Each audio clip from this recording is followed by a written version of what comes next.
আজ আজ এই সরকার আশায় যখন বিরোধী দলনেতা ছিলেন শুভেন্দু অধিকারী মহাশয় আমাদের কামদুনি থেকে কাকদ্বীপ একটা মিছিল করেছিলেন এবং বলেছিলেন যে আমরা আসলে কামদুনির বিচার পাইয়ে দেব।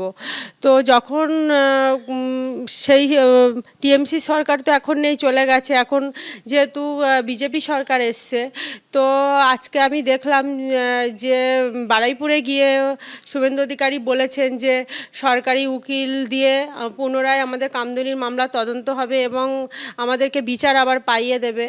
তো শুনে খুশি হলাম যে তাড়াতাড়ি যদি আমাদের কামদুনি ফাইলটা খোলা হয় তাহলে খুবই ভালো হয়। এখন সমাজের বেশিরভাগ মানুষ, সাধারণ মানুষ বলছে এনকাউন্টারটা হয়েছে এটা খুবই ভালো হয়েছে, এটা প্রয়োজন ছিল। কামদুনিরও ঠিক এরকমই হোক। মুখ্যমন্ত্রী যে ঘোষণাটা আজকে করেছেন আমাদের তরফ থেকে এবং কামদুনির প্রত্যেকটা মানুষের তরফ থেকে অসংখ্য ধন্যবাদ আমাদের মুখ্যমন্ত্রীকে, যে উনি যেভাবে বলেছেন আইনি সাহায্য করবেন। আমাদের মুখ্যমন্ত্রীকে আমি অনুরোধ করেছি যে তিনি যেন অবিলম্বে কামদুনির ফাইলটা খোলেন। কামদুনির যে নির্যাতিতা, যিনি বিচার পাননি, যার পরিবাররা বিচার পায়নি, তারা আমার সঙ্গে যোগাযোগ করেছিল। আমরা বলেছি আমরা দলের পক্ষ থেকে মুখ্যমন্ত্রীকে বলবো এটা নতুন করে কামদুনি এর তদন্ত হোক। আজকের মুখ্যমন্ত্রী কিন্তু তৎকালীন সরকারের মন্ত্রিসভার মন্ত্রী, প্রভাবশালী মন্ত্রী ছিলেন এবং অত্যন্ত প্রভাবশালী নেতাও ছিলেন।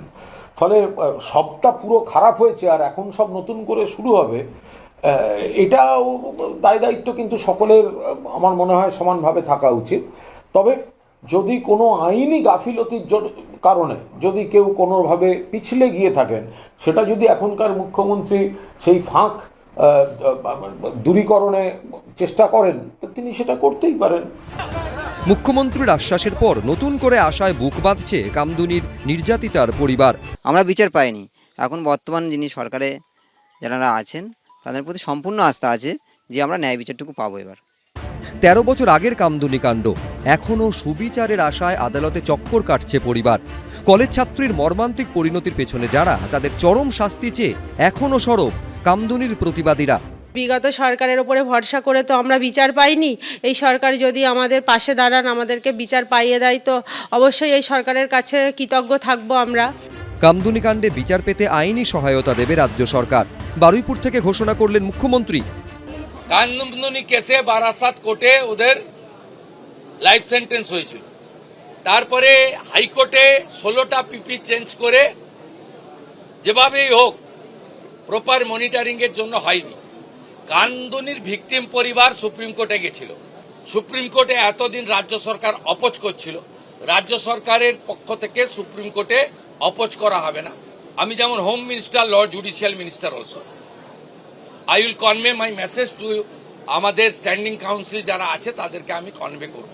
আপনি রেস্ট অ্যাসিওর থাকুন, এসব ক্ষেত্রে পশ্চিমবঙ্গ সরকার কোনো ত্রুটি রাখবে না। 2013 সালের 7ই জুন তৃণমূল আমলে ঘটে যাওয়া কামদুনি কাণ্ড নাড়িয়ে দিয়েছিল গোটা রাজ্যকে। গণধর্ষণের পর খুন করে পাঁচিল ঘেরা ফাঁকা জমিতে ফেলে রাখা হয়েছিল কামদুনির বাসিন্দা এক কলেজ ছাত্রীর মৃতদেহ। ঘটনার তদন্তভার যায় সিআইডির হাতে।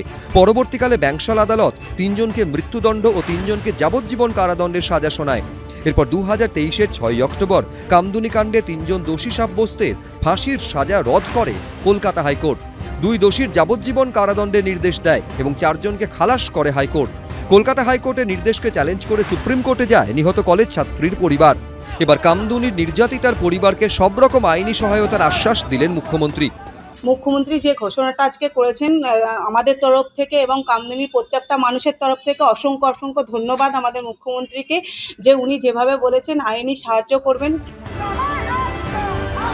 রাজ্যে বিজেপি সরকার আসার পর নতুন করে খুলেছে আরজিকর ফাইলস। এবার কি খুলতে চলেছে কামদুনি ফাইলসও?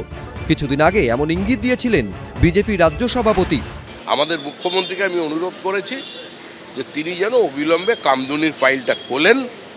কামদুনির যে নির্যাতিতা, যিনি বিচার পাননি, যার পরিবাররা বিচার পায়নি, তারা আমার সঙ্গে যোগাযোগ করেছিল। আমরা বলেছি আমরা দলের পক্ষ থেকে মুখ্যমন্ত্রীকে বলবো এটা নতুন করে কামদুনি এর তদন্ত হোক। আজকের মুখ্যমন্ত্রী কিন্তু তৎকালীন সরকারের মন্ত্রিসভার মন্ত্রী, প্রভাবশালী মন্ত্রী ছিলেন এবং অত্যন্ত প্রভাবশালী নেতাও ছিলেন। ফলে সবটা পুরো খারাপ হয়েছে আর এখন সব নতুন করে শুরু হবে, এটাও দায় দায়িত্ব কিন্তু সকলের আমার মনে হয় সমানভাবে থাকা উচিত।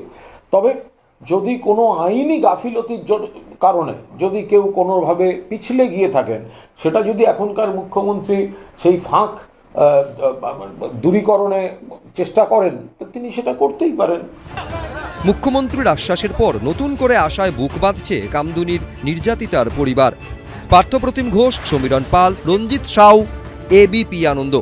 এবিপি আনন্দ, এগিয়ে থাকে, এগিয়ে রাখে।